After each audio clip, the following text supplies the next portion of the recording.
Alright, guys. So, why investor focuses on valuation and not movement? इस question का जवाब ढूंढना हमारा इस वीडियो का टारगेट है, और इस क्वेश्चन का जवाब ढूंढना और इस क्वेश्चन के जवाब को समझना आपके लिए भी बहुत ज़्यादा ज़रूरी है।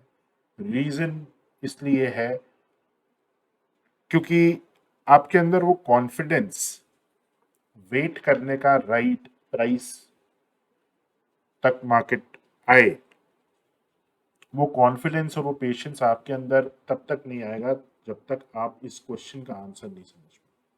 अब बहुत बार हम देखते हैं कि मार्केट में मूवमेंट्स हैं, स्टूडेंट्स के कॉल भी मेरे पास आते हैं, सर ये मूवमेंट हम किस प्रकार से पकड़े, राइट, जहां मार्केट एकदम से ऊपर चला गया।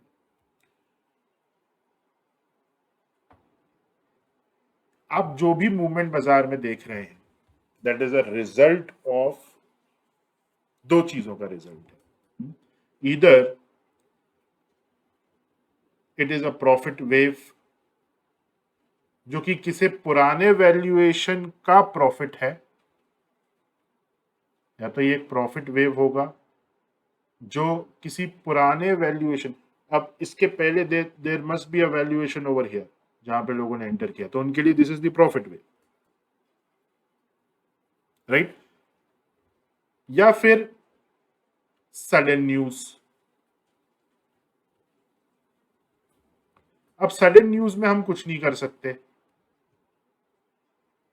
बट प्रॉफिट वेव में भी आप कुछ नहीं कर सकते, because this is also derived because of valuation, previous valuation.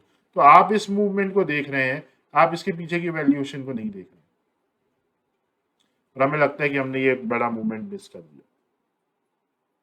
तो ये अप्रोच जो है, ये गलत अप्रोच है। सो यहां पे आपको एक चीज समझनी होगी कि वैल्यूएशन पर ही क्यों हम फोकस कर रहे हैं और मूवमेंट पे क्यों नहीं फोकस कर रहे हैं। तो जब हम इस चीज को समझ जाएंगे तो हमारे अंदर कॉन्फिडेंस आएगा to wait for the right valuation. एक चीज हम ये जानते हैं, मैंने आपको 3 मंथ मेंटरशिप में भी ये बताया है, 1 ईयर मेंटरशिप में भी मैंने ये चीज डिस्कस करी है, दैट इन्वेस्टर्स को हमेशा they need best price, and best price to buy something is cheap. Any cheap price is best price, and best price to sell something. किसी चीज को अगर आपको बेचना है, then it is always the high price. अगर आप इस कॉन्सेप्ट को समझ जाएंगे तो आपको ये समझ में आएगा कि अगर चीजों को खरीदने का बाय बेस्ट प्राइस अगर चीप है और sell best price is always the high, then compare to what. अगर आप किसी चीज को चीप और एक्सपेंसिव बोल रहे हैं, तो आप उसे किसी ना किसी चीज के साथ कंपेयर कर रहे होंगे, तभी आप ये चीज कह पा रहे हैं that yes this is a cheap thing and this is a expensive thing और अ हाई थिंग। सो आप जिस चीज से कंपेयर कर रहे हैं, the middle part is known as valuation, the right value of stock. तो हमें अगर किसी चीज का राइट वैल्यू पता है, तो हमें ये पता है कि ये चीज हमें सस्ते में कब मिल रही है और हमें महंगे में कब मिल रही है। नाउ अब इसी वैल्यूएशन को, हमें चीप और हाई से मतलब नहीं है, हमें चीप और हाई आइडेंटिफाई नहीं करना है, क्योंकि चीप और हाई ऑटोमेटिकली आपको एक राइट प्राइस मिलेगा जब आप वैल्यू, रियल वैल्यू को आप समझ जाए।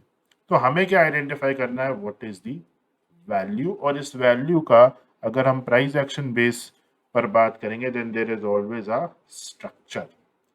तो वो स्ट्रक्चर हमें समझना है, जो हमने फर्स्ट वीडियो में भी थोड़ा सा समझा था, एंड नाउ इस वीडियो में हम उसको थोड़ा सा डिटेल में समझेंगे। लेट्स से मेरे पास 100 करोड़ रुपए हैं जो मुझे डिप्लॉय करने हैं स्टॉक ए में, और ये स्टॉक ए का करेंट चार्ट है।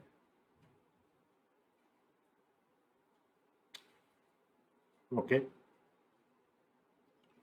नाउ मैं स्टॉक ए में 20 करोड़ रुपए, इस पॉइंट पे मैं 20 करोड़ रुपए इन्वेस्ट करता हूं, मार्केट ऊपर, मेरे पास कितना बचा, 80। ये 80 भी मुझे डिप्लॉय करना है, तो मैं वेट करूंगा कि मार्केट थोड़ा सा नीचे आ जाए। May be at this point मैंने 30 करोड़ रुपीज और डिप्लॉय कर दिए, तो मार्केट और ऊपर गया,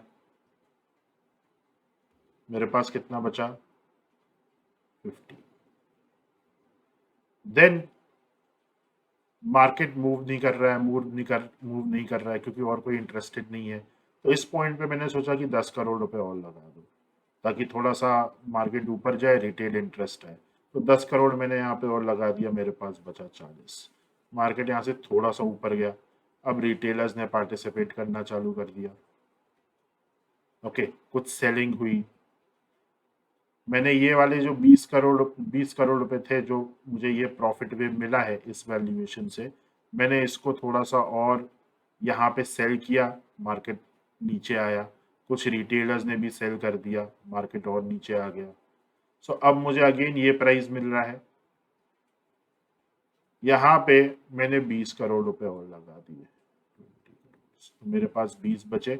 अब यहाँ से मार्केट ऊपर गया, अब कुछ लोगों ने इसको कंसिडर किया, अच्छा ये रेजिस्टेंस था, अब ये सपोर्ट बन गया है बाजार का।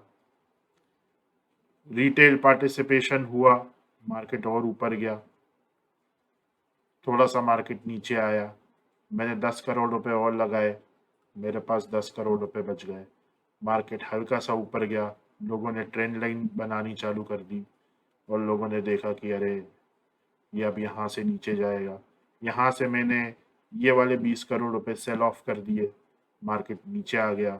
लोगों ने इस सेल को देखा, लोगों ने और ज़्यादा यहाँ पे पार्टिसिपेट करना चालू किया, मार्केट और नीचे आ गया। मैंने रिमेनिंग 10 करोड़ यहीं से वापस लगा दिए एंड ये मूवमेंट हो गई एंड यहाँ पे मैंने एग्जिट कर दिया कंप्लीट।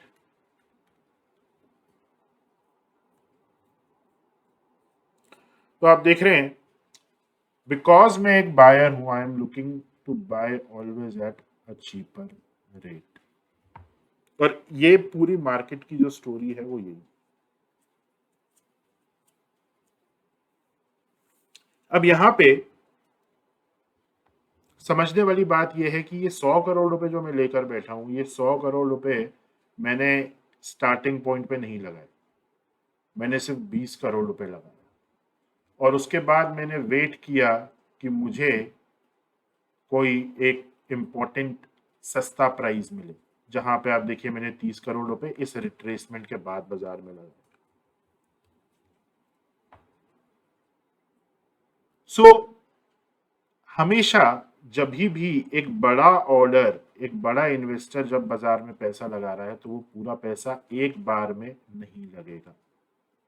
अगर एक बार में लग रहा है तो वहां पे इन्वेस्टर काम नहीं कर रहा है, मे बी कोई एक ट्रेडिंग डेस्क एग्रेसिवली ट्रेड कर रही है, या यहाँ पे कोई न्यूज है, या किसी को कुछ इनसाइडर इंफॉर्मेशन है उसके कारण वो बाइंग हो रही है।